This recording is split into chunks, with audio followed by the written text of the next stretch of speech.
or when my husband learned I would not be able to inherit anything from my father, and he shouted at me, "What? Is it incapable of being inherited? I have nothing for you.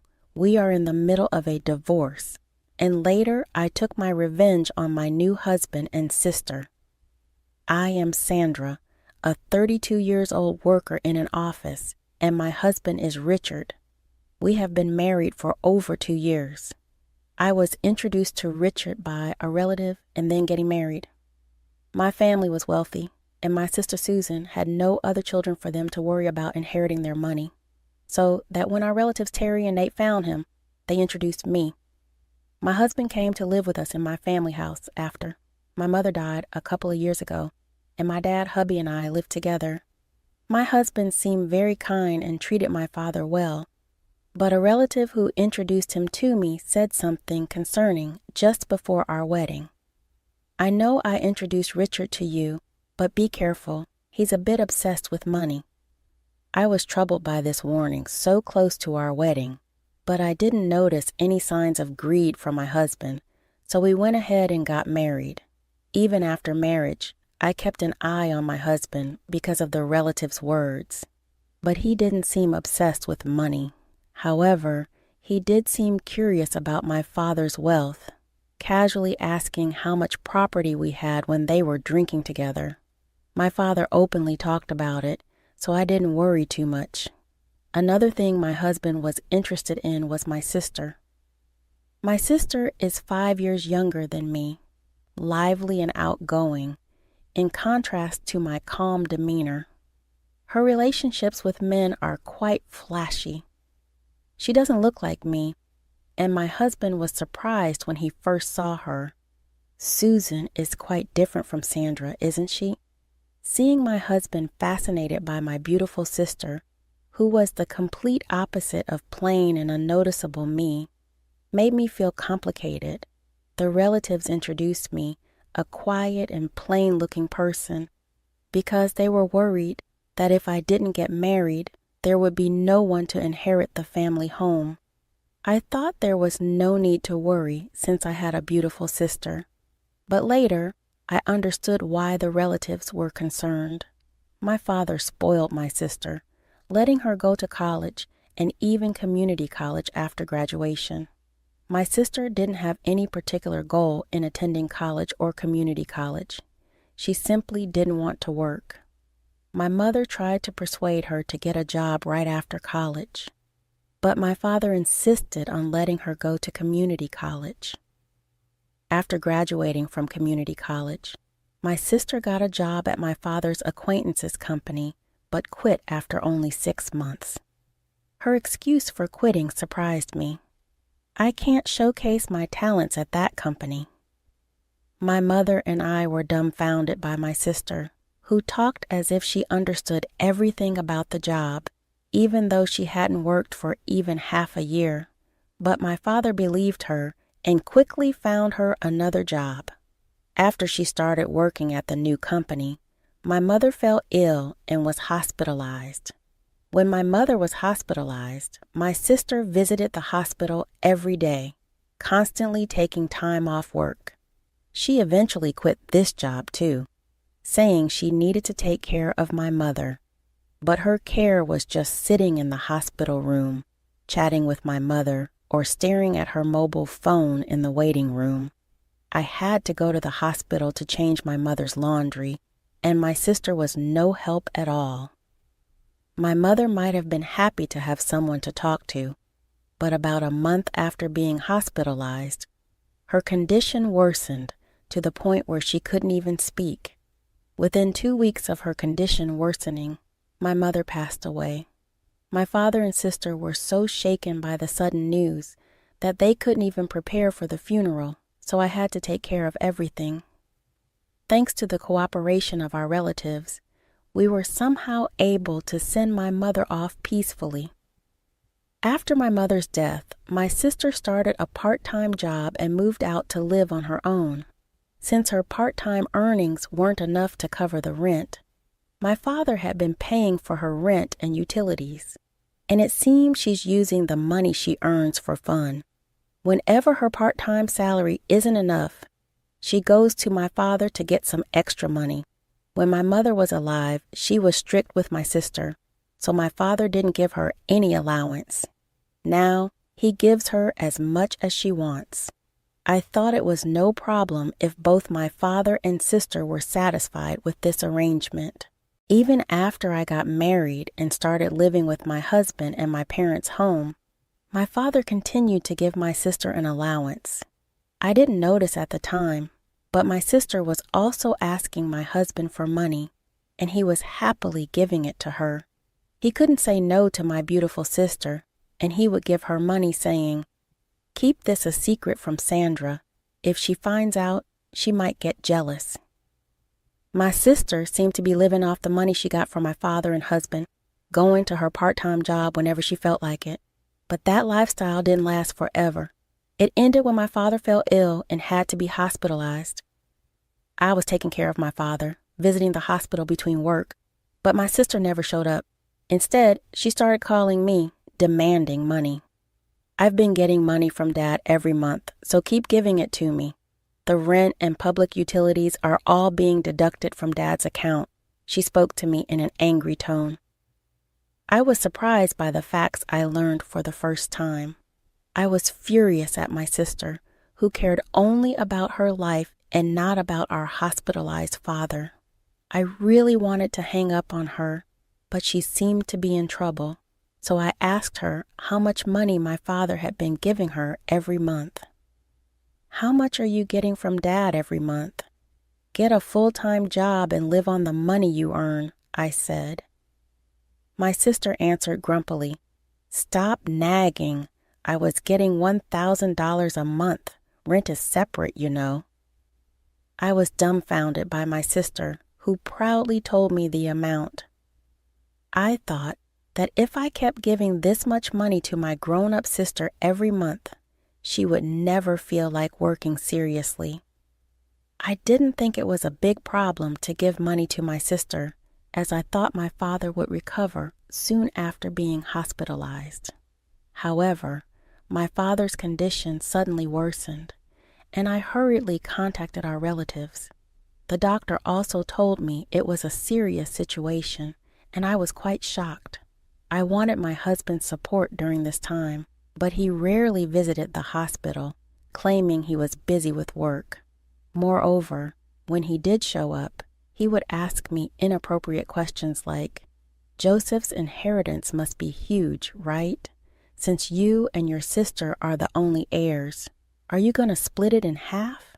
I had no words to respond to my husband, who only talked about the inheritance. I felt both realization and disgust, understanding what the relatives meant when they said my husband was obsessed with money. When I called my sister to tell her about our father's critical condition, she was only concerned about her money.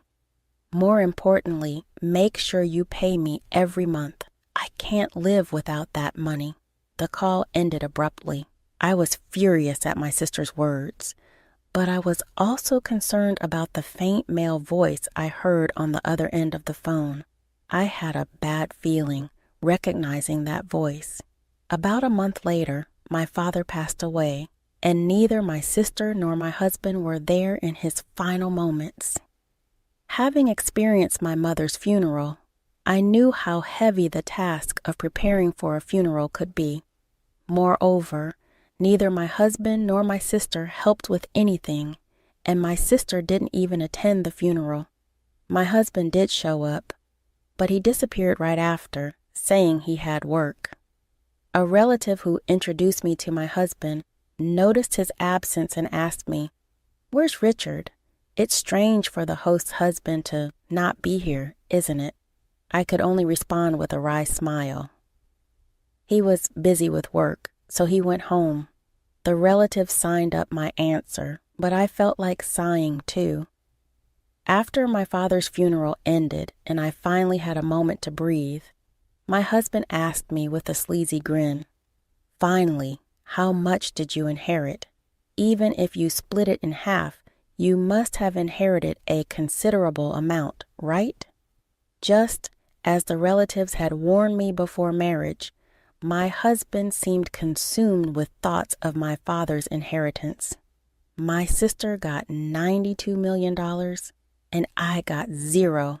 I hadn't even talked to the lawyer yet, and I was still trying to process the funeral. Looking at my husband, who was happily talking about the inheritance, I felt like laughing more than getting angry. My husband, who believed my words, immediately yelled, "What? You can't inherit any property? I don't need you anymore. Divorced now." I felt the same way, so I shot back, "Let's do it. You married me for my father's inheritance in the first place. I'll divorce you," I shouted and thrust the prepared divorce papers at my husband. He seemed a little flustered, as if he had anticipated this, but he signed them anyway. As he left the house after signing the divorce papers, he said, "I'll divorce you, who gets zero inheritance, and remarry your sister Susan, who gets the $92 million, and left." I didn't care about his words and immediately proceeded with the divorce. I was able to part ways with my terrible husband. My ex-husband seemed to have started the process of marrying my sister the very next day. A few days later, I received a call from my ex-husband. "Do you still believe that story? When will you handle the inheritance? Hurry up and give Susan the $92 million. My ex-husband yelled over the phone. I had been waiting for him to contact me. I didn't want to reach out to my ex-husband, who had left the house on his own. I replied to him in a businesslike tone. "Let's discuss this at my place next Sunday. I'm preparing for the procedure and will be waiting." Thinking he would receive the inheritance, my ex-husband happily hung up, but I was looking forward to seeing his face when he learned the truth. On the weekend, my ex-husband and sister came to my family home, surprised to find that I had called a lawyer. However, my ex-husband seemed to convince himself. Of course, you need a lawyer when inheriting a large sum of money. Then the lawyer turned to my ex-husband with a puzzled look and began to speak. "Before we can discuss the inheritance, there's the matter of Sandra's compensation claim against Richard." He showed my ex-husband several photos, featuring him leaving my sister's house with clear dates marked. The lawyer addressed my ex-husband. "These are evidence photos of infidelity before the divorce was finalized, so you must pay compensation." I had heard my ex-husband talking about the inheritance over the phone with my sister and immediately asked the lawyer to investigate his infidelity. Perhaps they thought I was distracted by my father's funeral, but my ex-husband and sister met at her house almost daily, allowing me to gather plenty of evidence. The conversation shifted from inheritance to compensation, leaving my ex-husband and sister dumbfounded. But my ex-husband quickly recovered and retorted, "Compensation is nothing compared to the $92 million from the inheritance."